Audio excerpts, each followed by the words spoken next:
Les ruptures conventionnelles, elles, sont toujours dans le viseur de Matignon. Le nouveau Premier ministre veut bel et bien lutter contre les abus et surtout contre le coût du dispositif, Caroline Morisseau. C'est le premier poste de dépense de l'assurance chômage. L'an dernier, les ruptures conventionnelles ont représenté près d'un quart des indemnités versées, 10 milliards d'euros sur 37 au total. Selon le ministère du Travail, il s'agit dans 75% de démissions cachées à l'initiative des salariés. Et elles concernent en majorité des personnes à mi-carrière de 35 à 50 ans, très qualifiées, qui derrière utilisent leur droit au chômage plus longtemps que la moyenne. D'où la volonté du gouvernement de s'attaquer au dispositif. 2 pistes sont sur la table, soit allonger le délai de carence, période pendant laquelle le salarié doit attendre avant de toucher ses indemnités. Autre piste, augmenter la contribution patronale sur les ruptures conventionnelles. Elle s'élève aujourd'hui à 30% pour des indemnités qui vont jusqu'à environ 90 000 euros. Elle pourrait passer à 40%, une mesure qui rapporterait peu, autour de 250 millions d'euros, mais qui vise surtout à freiner l'explosion et donc le coût des ruptures conventionnelles. Alors comme ça, la rupture conventionnelle est sauvée ? C'est la bonne nouvelle que vous avez sûrement lue dans les journées ces derniers jours. Un vote surprise en commission à l'Assemblée aurait abrogé la taxe qui menaçait la rupture conventionnelle. Mais attention, ne sabrez pas le champagne tout de suite. Ce que les médias appellent une victoire n'est en réalité que le premier coup de feu. Le début d'une guerre politique en coulisses qui pourrait vous coûter, à vous, des dizaines et des dizaines de milliers d'euros. Ce sauvetage n'est pas une garantie, c'est une opportunité, une fenêtre de tir qui est déjà en train de se refermer. Et si vous ne comprenez pas les véritables enjeux, vous risquez de tout perdre. Alors laissez-moi vous expliquer pourquoi ce sursis est un piège et surtout comment vous pouvez le retourner à votre avantage pour sécuriser votre départ. Je m'appelle Amalric, expert en négociation de départ et fondateur de rupturepro.com. Je prépare les cadres à quitter leur boîte dans les meilleures conditions. Donc ma mission, c'est de vous éviter de prendre un refus catégorique ou de vous faire avoir par les RH et de vous aider à maximiser vos indemnités. Alors si vous voulez apprendre comment négocier intelligemment votre rupture professionnelle, abonnez-vous à cette chaîne et surtout, restez bien jusqu'à la fin de cette vidéo. Vous allez découvrir pourquoi cette réforme sonne la fin de la récréation pour tous ceux qui veulent se lancer dans une négociation de départ. Alors déjà, il faut comprendre la victoire. Pour comprendre la situation, petit retour en arrière. Le gouvernement, dans son projet de budget 2026 pour la sécurité sociale, le PLFSS, avait une idée derrière la tête. Une idée toute simple, faire en sorte que la rupture conventionnelle coûte beaucoup plus cher aux employeurs. Le plan, augmenter la contribution patronale, une sorte de taxe que l'entreprise paye sur votre indemnité de 30 à 40%. Donc 10 points de plus, ça a l'air technique, mais pour vous, c'est très concret. Imaginez que vous négociez une indemnité de 20 000 euros. Avec la taxe actuelle à 30%, votre employeur doit déjà sortir 6 000 euros de plus. C'est une somme. À 40%, ce coût grimperait à 8 000 euros. Alors pour une PME, la différence est énorme. Et pour un grand groupe, qui en signe des designs, la rupture conventionnelle deviendrait un produit de luxe. Mais pourquoi le gouvernement veut-il faire tout ça? Eh bien, officiellement, pour 2 raisons. La première, c'est de limiter, soi-disant, les abus. Le succès de la rupture conventionnelle est incontestable. Depuis sa création en 2008, on a dépassé les 514 000 signatures en 2024. Donc, pour l'État, une partie de ces ruptures sont, soi-disant, des démissions déguisées pour permettre de toucher le chômage.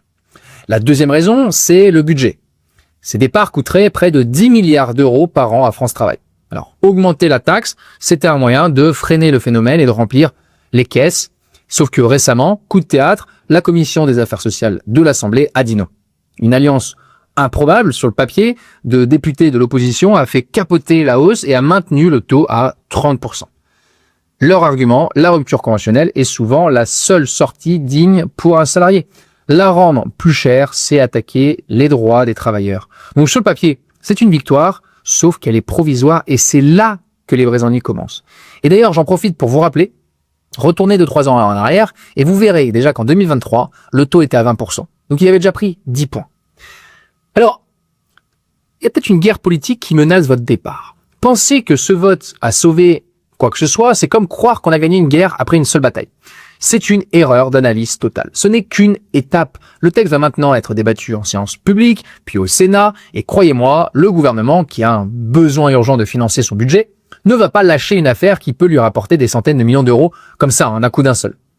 Il a plusieurs cartes en main. Il peut très bien remettre sa taxe de 40% sur la table et dégainer le fameux 49.3 pour faire passer le budget en force. Ou alors, jouer plus finement. Il peut proposer une taxe, entre guillemets, ciblée sur les grosses indemnités, des cadres pour que ça passe mieux politiquement, ou pire, il peut traîner aussi de durcir l'accès au chômage après une rupture comme le réclament une partie de la majorité. Ce qu'ils veulent faire, c'est en fait allonger les délais de carence, le temps qu'il vous faut pour toucher le chômage. Alors la menace n'a donc pas disparu, elle est toujours présente, elle a muté finalement, elle est devenue plus vicieuse. Et le message envoyé aux entreprises est catastrophique. Pour le gouvernement, la rupture conventionnelle coûte trop cher.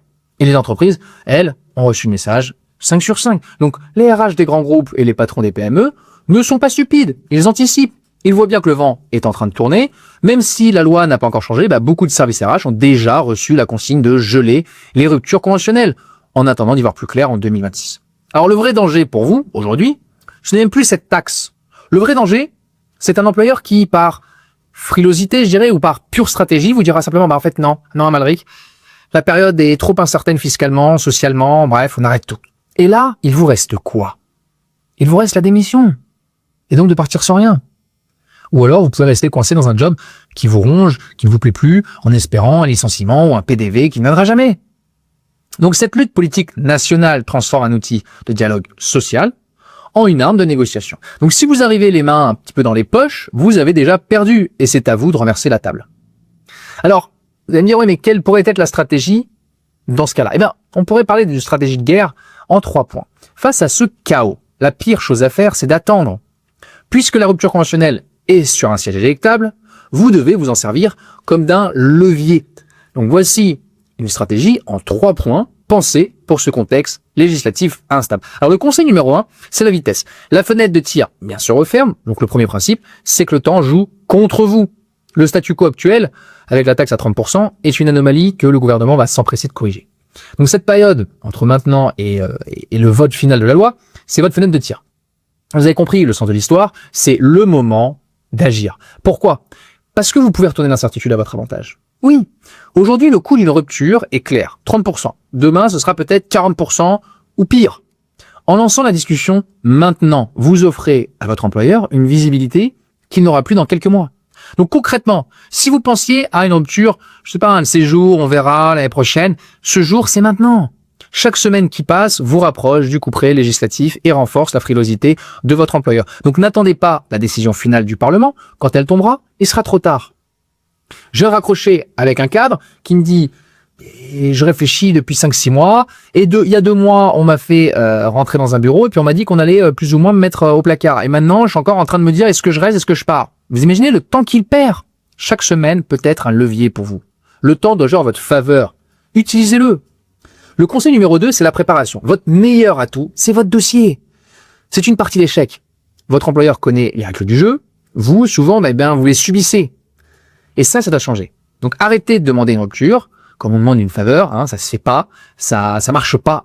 Vous devez arriver avec un dossier tellement solide que la rupture devienne la solution la plus logique et la moins risquée pour l'entreprise. Votre dossier, en fait, c'est un peu votre argumentaire. Donc, vous ne parlerez pas juste de projet de reconversion ou j'ai envie de changer d'air ou je me sens plus bien, etc. Ça, c'est votre problème, pas le sien. Vous devez parler leur langage. Et leur langage, c'est le risque et l'argent. Donc, documenter la dégradation de votre quotidien. On parle de surcharge de travail, réduction de périmètre, objectifs intenables, manque de reconnaissance, désaccords stratégiques, mise au placard, retrait de certaines responsabilités. Bref, listez des faits, des emails, des dates.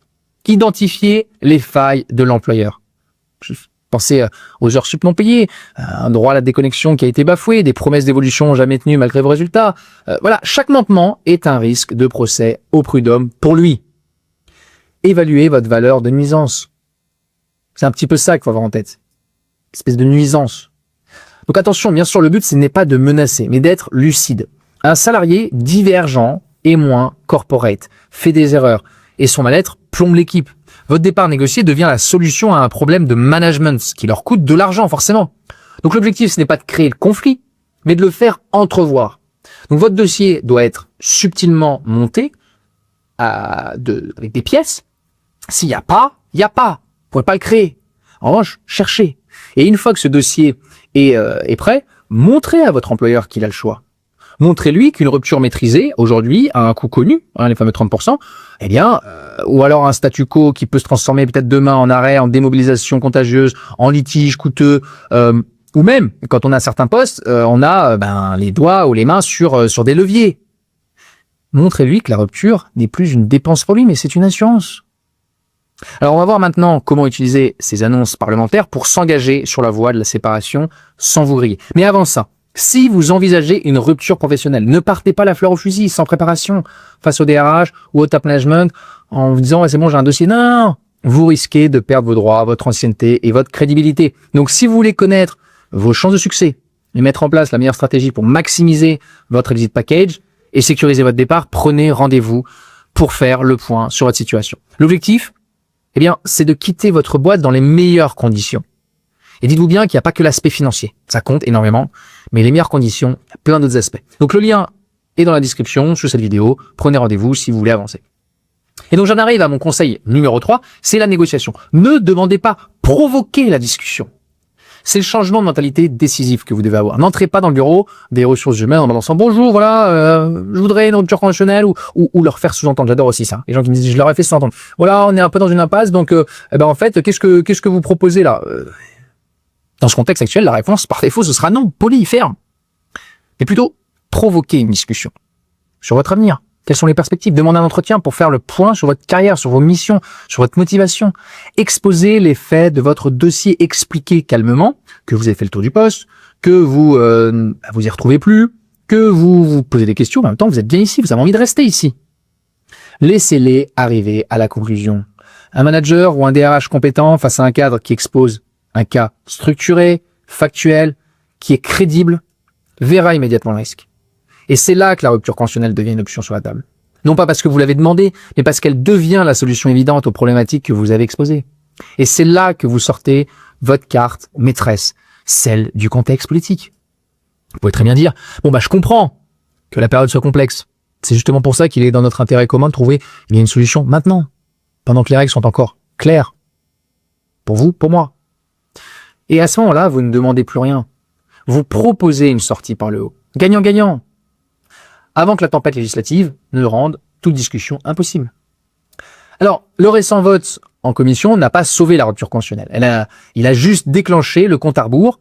Le gouvernement n'a pas abandonné son projet, il reviendra à la charge. C'est le sens de l'histoire.